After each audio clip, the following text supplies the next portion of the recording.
All right. The purpose of this video is for you to be able to do these things with photoelectron spectra. And this video is going to concentrate mainly on how and why it's done. I want to give a real big shout out to Dr. Craig Stappiello. He comes of Italian heritage, and I hope I'm pronouncing that right. I'll explain more how he fits in as we go.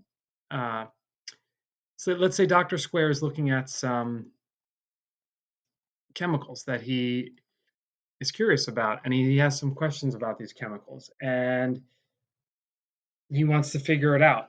And as you know, the only way to, well, not the only way, but in order to understand the unknown, you got to study it and observe it.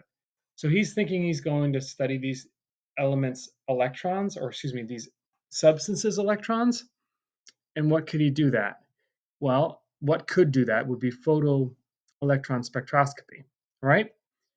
And when he collects all his data and they make these incredible, intricate graphs, what he'll be able to do is, based upon the data, make some deductions. So that's like why we do it. We do it to study matter and to learn about it.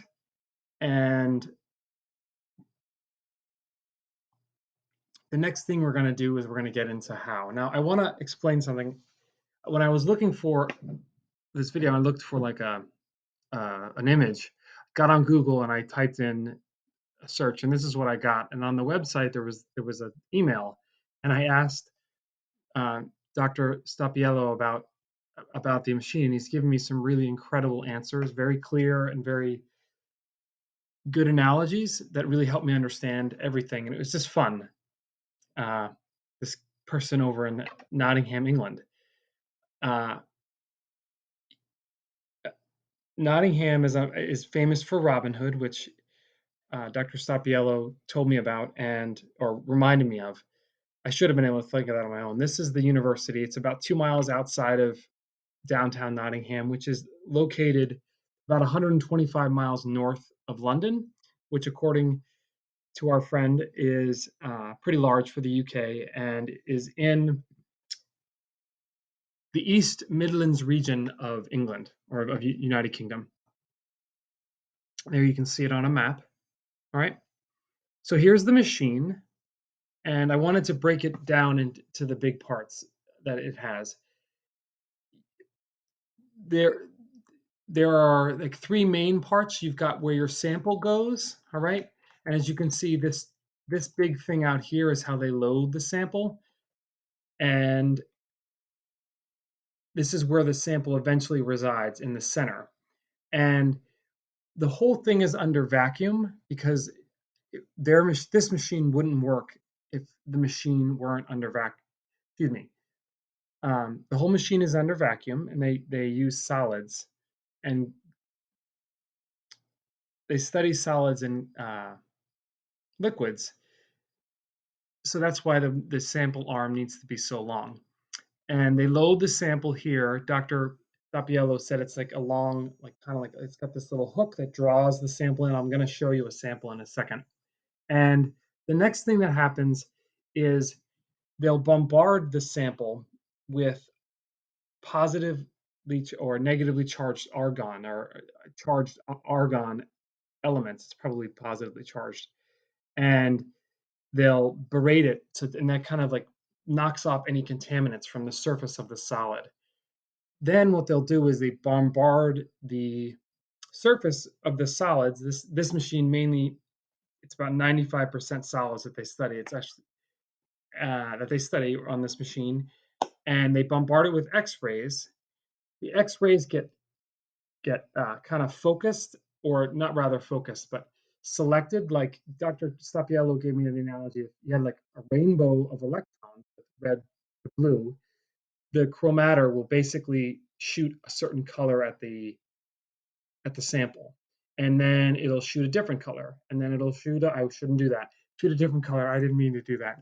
And then what'll happen is the X-rays will bounce, or excuse me, will eject electrons, because they're X-rays are really powerful, and they make the electrons bounce out of the atom, and they go up through this electron detector, and then you can make some calculations based upon them.